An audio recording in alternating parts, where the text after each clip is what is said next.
NERSA, and that is the National Energy Regulator, for those who don't study acronym soup, has approved officially an average 8% electricity price increase for the next 2 years.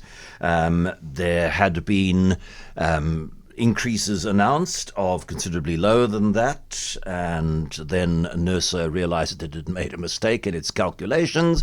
And don't worry, the NERSA members get relatively well paid, but that doesn't necessarily mean that they are mathematically literate. Come on! What do you expect? And so now they say, and there's been court action, which you might have been following, prices of electricity will now go up by 8.76 percentage points in April of this year and 8.83 in April of next year. And then there will have to be a further cost recovery in the 28 to 29 year, which quantum has not yet been decided. And NERSA, bless it, says it believes the revised tariffs reach an acceptable balance between Eskom's financial sustainability and affordability for customers. Find me one customer, NERSA, find me one customer that says, yeah, that's fine, something which is more than double the current inflation rate. No problem. Fair enough. I understand.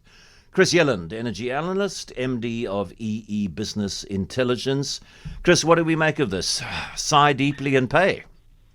Look, I share your cynicism. I share your outrage. The prices that we've seen way beyond, in the inflation rate for the last 10 years have been deeply damaging to the economy. And when NERSA makes these kinds of mistakes and then it has to correct them after court action, and then, we find that there's going to be a significant increase as a result of these mistakes.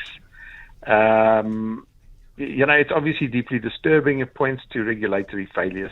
And I must say, it just boggles the mind in a way, because apparently this mistake was actually valued at 107 billion rand, and in Eskom's initial court action. There was an out-of-court settlement reached at 54 billion rand between Eskom and NERSA. Behind closed doors, they reached the settlement. They went to the judge asking that the settlement should be made in order of the court, and the judge said no ways, because this 54 billion rand, according to the judge, no evidence had been presented to justify it, and he said it was a thumbsuck. So he ordered this matter to go back to NERSA, who have considered the matter, held public hearings, and all that which they should have done in the first place. And guess what? They came back with exactly the same number, 54 billion rand. This is the figure that the minister said was a thumbsuck. Anyway, they came back, and now NERSA has, said they're going to, after due diligence, it's going to make it 54 billion rand. In the meantime, Eskom had upped its requirement from 54 billion rand to 76 billion rand. So we'll have to see how Eskom responds to this, whether they take it on, further in the courts.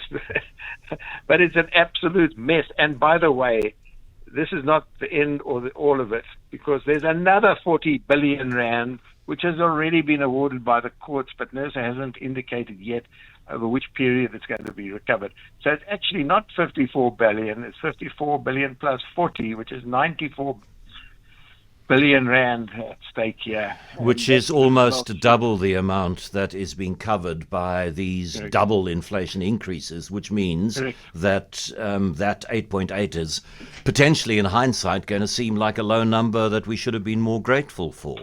And I mean, those of us, I don't know what percentage of South African consumers are on prepaid, but if we're on prepaid, as I am, I have no choice. I just have to pay more and get less if I want lights to go on when I turn a switch, and if I want my fridge to continue keeping things cold. But what it's going to do is it's going to have a massive impact on small businesses that are struggling, and it's going to mean that a lot of people who have the ability to bypass or not pay, that number is going to increase.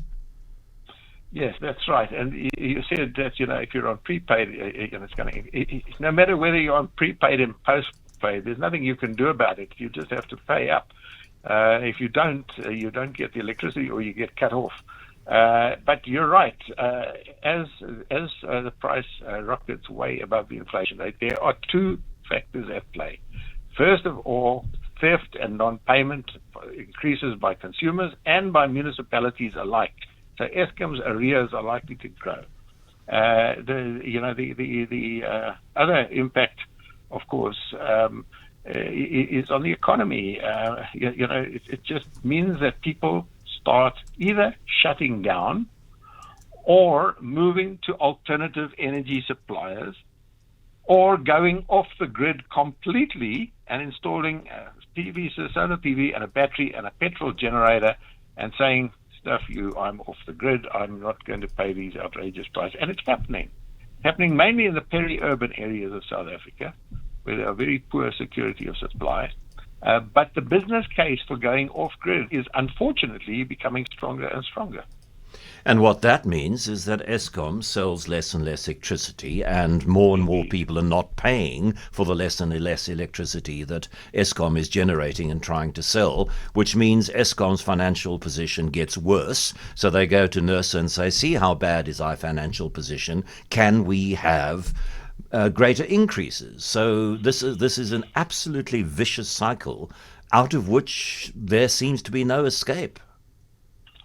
Yeah, the minister is obsessed with, he says that they've got to actually start reducing the price of electricity, but I have absolutely no idea how he intends to do this, because as more and more people go cap in hand to NERSA asking for special price agreements, as is happening in heavy industry and in the smelters, ultimately, who pays for these subsidies when the electricity price is halved to these smelters?